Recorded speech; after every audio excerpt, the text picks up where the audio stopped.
Hi everybody, welcome back to Virtual Storytime.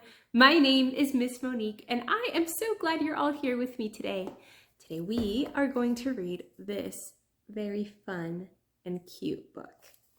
And if you notice with me, this book doesn't have words on the cover. It doesn't have a title or anything like that on here. But I see something up here. It's a monster, kind of like a Frankenstein, right? And the monster goes, roar. That's right. So this book, if I open it, and on the spine, if I open it to the title page, it's called The Monster's Monster. And something else that's kind of special about this book is that it has this sticker here, and it says Vox Books, which means that this is a book that you can listen to while you look at the pictures. And what I mean by that is these books have these players inside the middle here, and you can turn on the book, and if you hit this play button, it'll read the words on the page and tell you when to turn the page. It's really cool. So if you want to come by the library, we have a ton of these books that you can check out. All different kinds of picture books, nonfiction books that you can come and see and use with a Vox reader. All right, let's read The Monster's Monster. I hope you enjoy it. The Monster's Monster. Written and illustrated by Patrick McDonnell and published by Little Brown and Company. Grouch, Grump, and Little Gloom and Doom thought they were monsters. They lived in a dark monster castle, high atop a dark monster mountain, overlooking a monster-fearing village. Dun, dun, dun. Their little monster heads were always filled with big monster thoughts.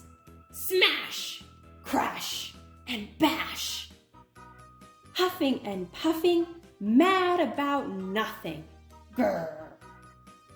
Their 10 favorite words were no, no, no, no, no, no, no, no, no, and no. Every day, they argued over who was the biggest, baddest monster. Who could complain the loudest? Who could throw the most terrible tantrum? Who was the most miserable? These debates always ended in a brawl. The picture of the little one here. One day, they decided to settle the argument once and for all. Grouch got some tape, tacks, staples, and glue. Grump found some gunk, gauze, and gobs of goo. Ew. Gloom and Doom grabbed bolts, wire, and a smelly old shoe. P.U. Together, they would make a monster. The biggest, baddest monster ever. Oh boy. They hoisted their creation into the stormy sky where, bam, a lightning bolt sent a powerful jolt through the creature. They're trying to make it come alive. The monster started to twitch. He's alive! Alive! The little terrors exclaimed. The monster roared as he stumbled around, tearing away his bandages. Can you roar like a monster with me? Ready? Roar! Big! Little Gloom squealed. Bad! Little Doom squeaked. Monster! They all cheered together. The growling giant reached toward them. And then, in a deep, booming voice, he said his first words. What do you think his first words are? Thank you. He crushed them to his chest with a tight squeeze. Thank you, thank you, thank you. Monster wiggled his stubby monster fingers and tapped his clunky monster feet. He looked around and wondered and threw open a window.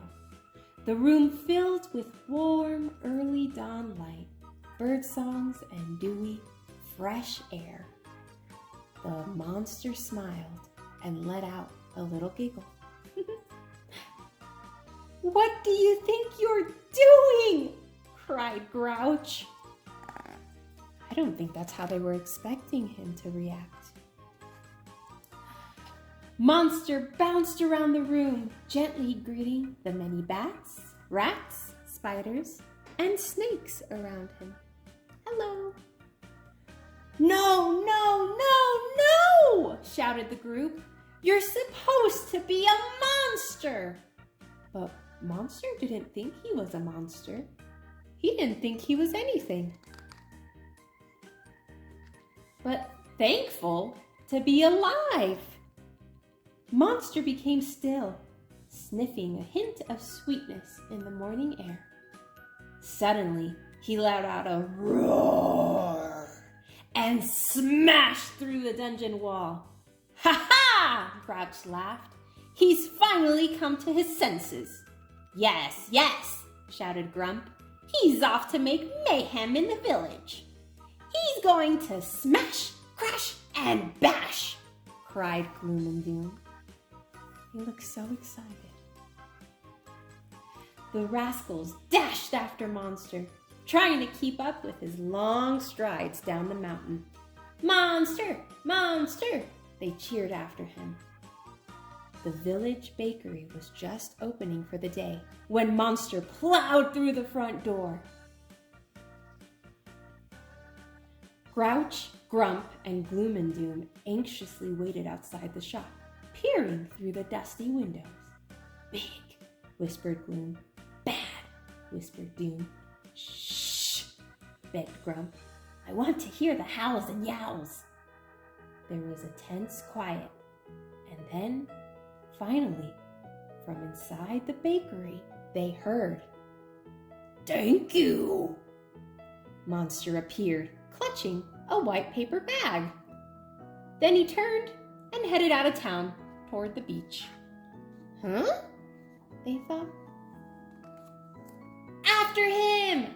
The trio cried. Monster! Monster! Monster slowly knelt down on the soft, cool sand.